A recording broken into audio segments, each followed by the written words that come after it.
नमस्कार दर्शक बंधु, चलतु जानिबा केउ घरे रहिले केबे भी उन्नति होई न थाए। चाणक्य नीति। आचार्य चाणक्य तांको जीवन काल रे अनेक प्रकारर नीति उपरे रचना करिसंती।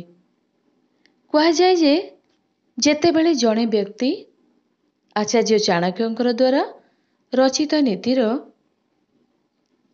जिनिष गुड़िक अनुसरण करती सेतेबेले तांको सफल हेबा और सुखमय जीवन यापन करने को केही अटकाई पारिबे नाही।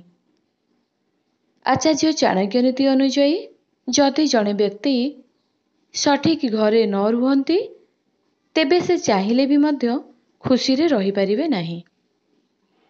कौनसी भी कारणरू आसीपारे समस्या, सदा सर्वदा असुविधारे रहिबाकू पड़े।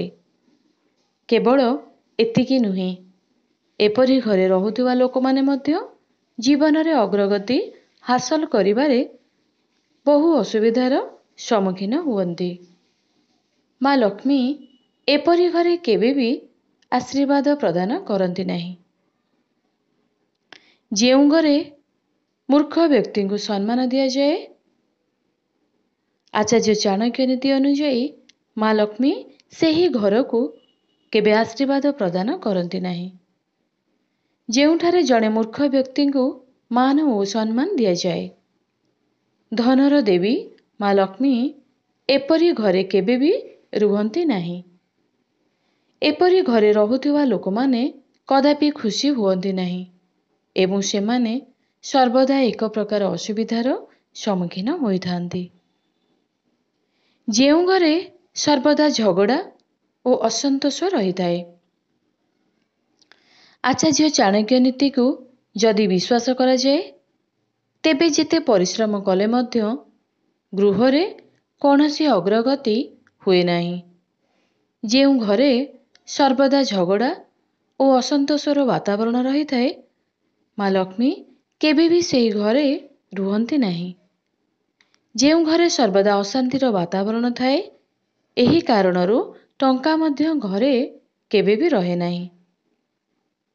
जेउ घरे परिष्कार और परिच्छन्नता रुहे नाही।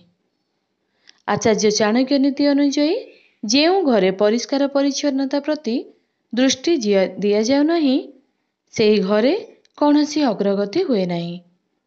एई घरे सबुबेले आर्थिक संकटर वातावरण रही थाए। एपरी घरे कौनसी समृद्धि रुहे नहीं। एपरी घरे रहुथिबा लोकमानंकर जीवन रे सर्वदा नकारात्मक भावना रे भरी रही थाए और माँ लक्ष्मी मध्य एपरी घरे रुहंती नहीं।